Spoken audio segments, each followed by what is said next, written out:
Good morning, Trumpet Nom. Good afternoon, good evening, whatever it is, wherever you are, and welcome back to the Lost Begottens. Um, Fish Emergency Room, Intensive Care Unit. The Lost Begottens Fish Room ICU. Or CSI, one of the two. I don't know.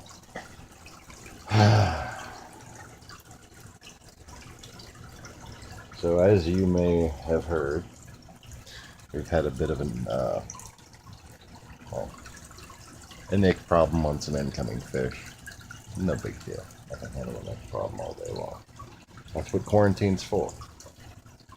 But I had let a yellow tank from Petco in thinking, oh, there's nothing wrong with this guy. He's eating flake food and pellets, and it's perfect. It's been a week. A week is not long enough, friends. Day after he got in the display, he's dead. I even upgraded the display for him. And didn't have enough rocks face different ways to cause any kind of a drastic mini cycle or anything. I had enough, connected systems to this system to where the water volume should have been more than enough to compensate. My anemones weren't fucking closing up. I wasn't having an ammonia spike. Um, if the coral's happy, the fish should be happy, right? So, first I thought Mide killed him because I didn't know Brookinella had a red spot. I remember reading it, but I remember disregarding it because a red spot isn't much helpful when you breed clownfish because they're orange. And fuck, you're going to be a red spot.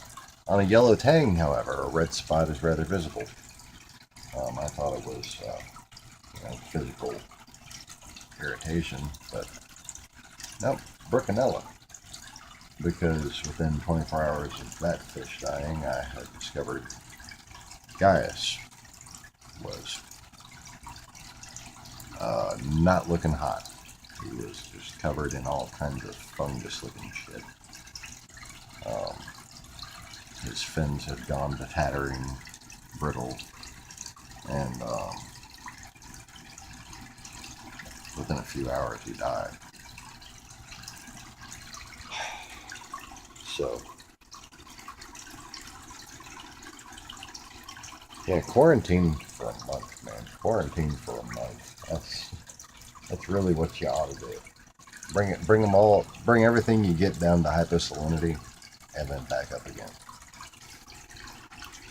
And that should take a month if you're doing it right. These guys are on their way back up again now. Everything's pretty much cleared up. We lost the purple tang, flame angelfish. Well, the new purple tang wasn't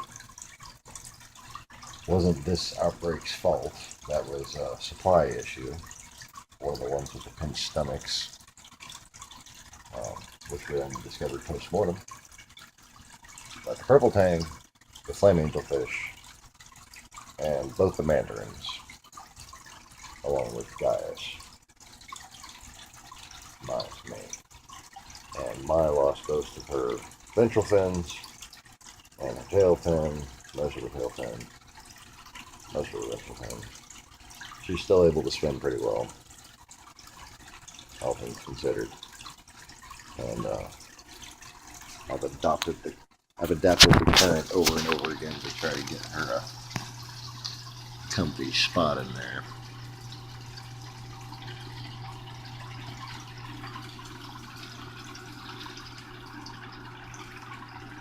Hard for me to shoot the camera because it's backwards facing. Sorry.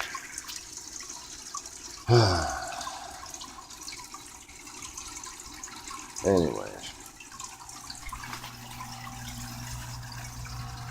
Totski's remaining scars from her viral problem have almost completely abated. Yamachika Never came down with anything like it.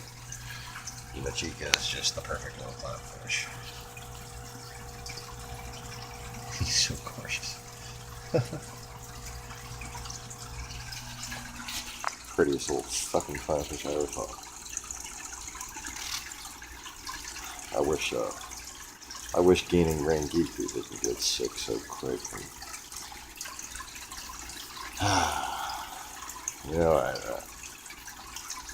I gotten over with that, and I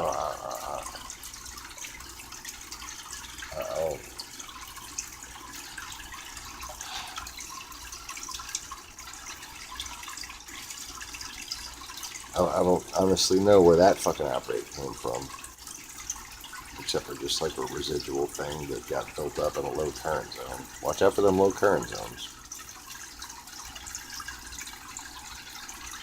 But those fish got taken out, and I had been eyeballing my fish for quite some time for any signs of anything.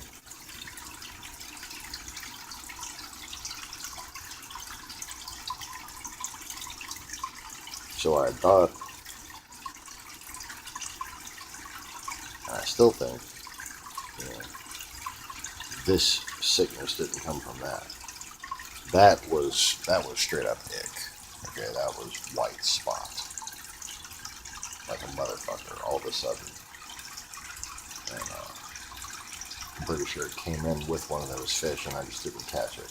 It just flared up right down there in that low current zone. Because a low current zone is definitely something that can help get your fish sick.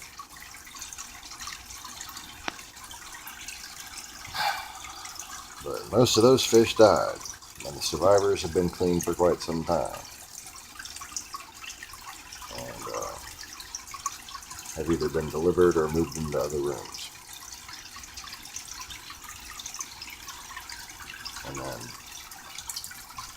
these fish here didn't even get enough circulation from whatever came in on that yellow tang. And they have still been just fine. I have not had to remove them. Which is good because I only have one quarantine left of that clownfish and I'd like to keep it in reserve,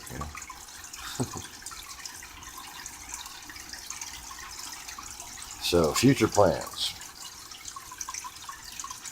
I am going to be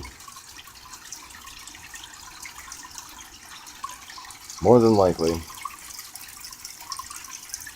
moving Bubbles and Zoom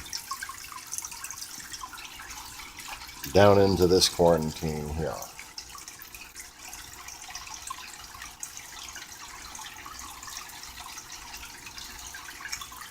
And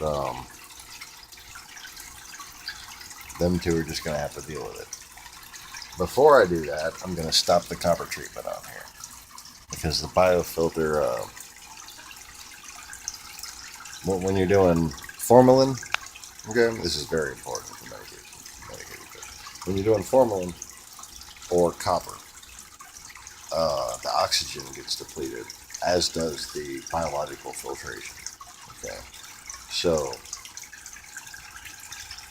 always try to have as little of a tank load as possible in those situations. And if you're gonna combine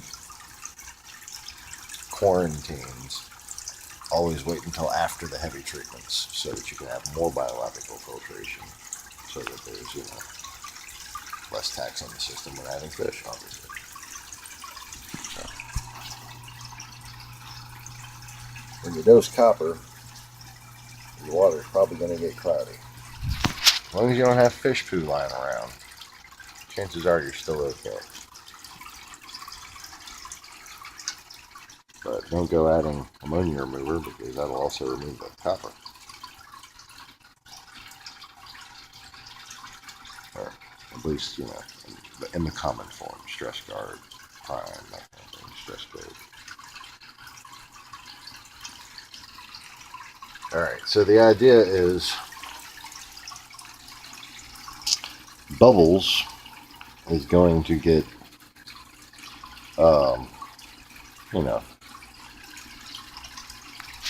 accustomed to Martha, the tang. Okay, Bubbles and Zoom and the tang are going to go in the 20 long. Okay, because she's just a little tiny convict tank. And, you know, I need some help with that. There is enough chlorpa to keep her busy, okay? She got some growing to do. Oh, she's got some throwing out to do still. Now, the calcium trigger is more than likely gonna wind up getting moved, or actually, what I'll probably do is after I move Bubbles and Zoom out of there and into the reef tank and with Martha, I'll have Pete down in there by himself, and I will move all of those fish into that quarantine with him. Okay.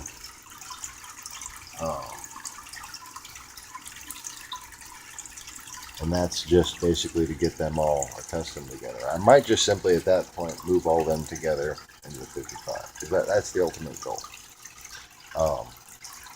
The Blue Devil Damsel is going back in the sump where her bitch ass belongs, because she loves to fucking sift sand, and that's a great place for her to do that shit.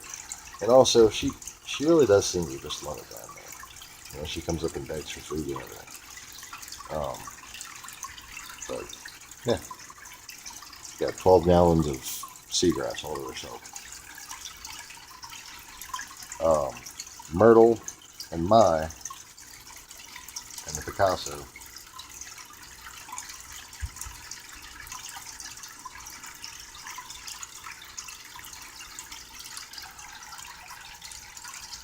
it just seems like we should probably add a couple new fish to that while they're in quarantine.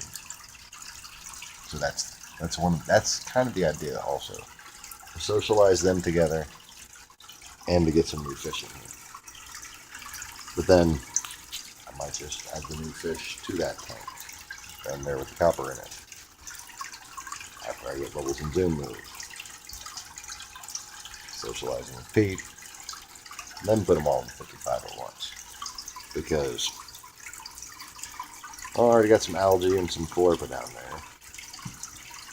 Moving the little tiny tang into a little tiny tank.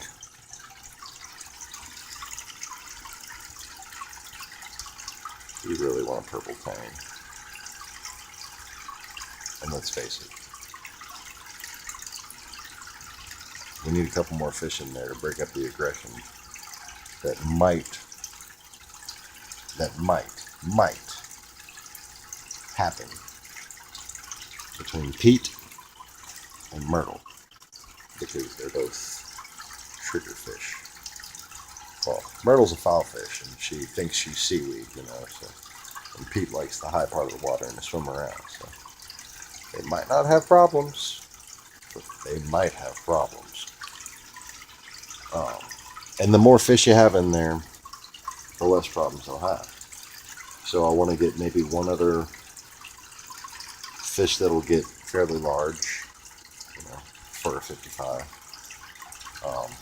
Either a yellow tang or a purple tang. And maybe some chromis, something for Pete to chase around, distract him. Some hermit crabs. I figure if he has hermit crabs to chase around, he won't be fucking with the stomatellas as much.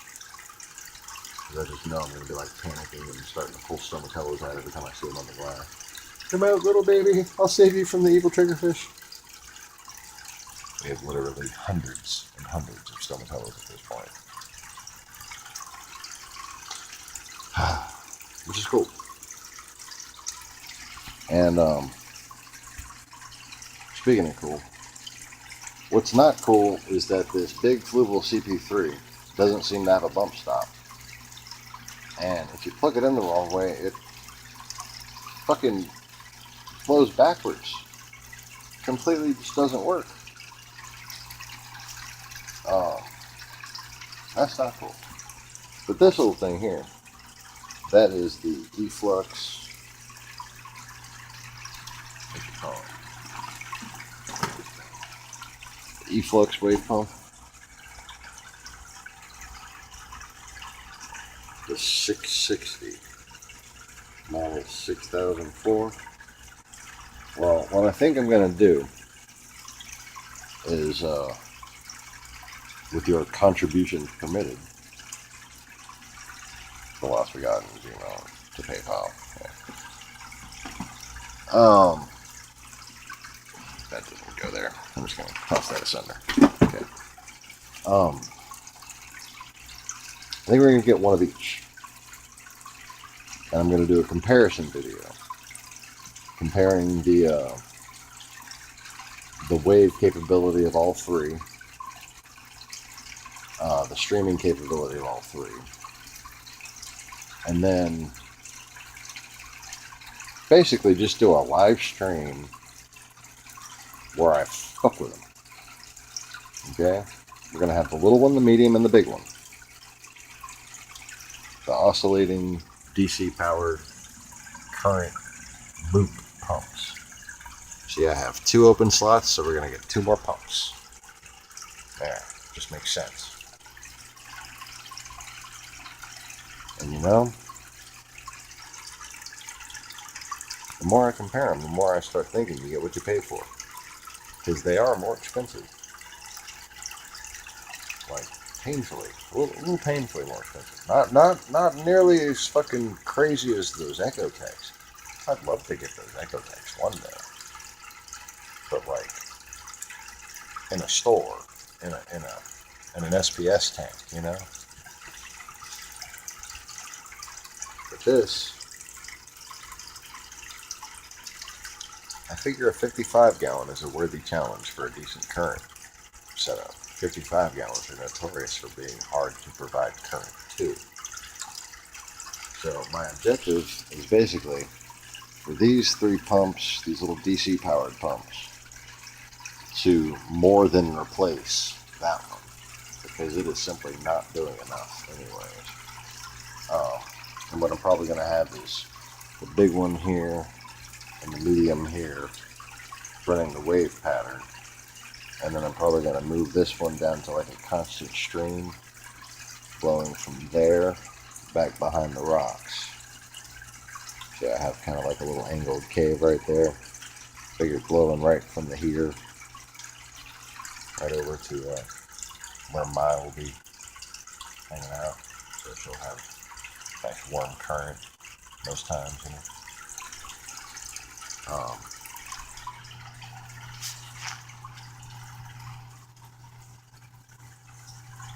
Still just kind of worried about her. You know, I'm not going to be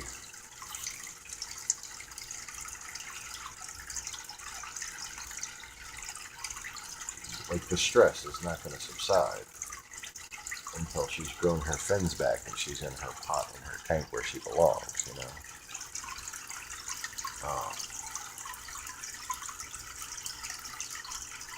And speaking of her tank where she belongs, I found a $17 webcam that does 720p. So we'll have a 1280 by 720 tank instead of 640 by 480 chopped to fit my crappy little training unit. So look forward to actually being able to see this shit in the future. And I guess I'll have to clean my glass properly. And on that bombshell, it's time to end this rather boring video. Thank you for watching. Yeah, I'll take it easy, but don't take it all. Peace.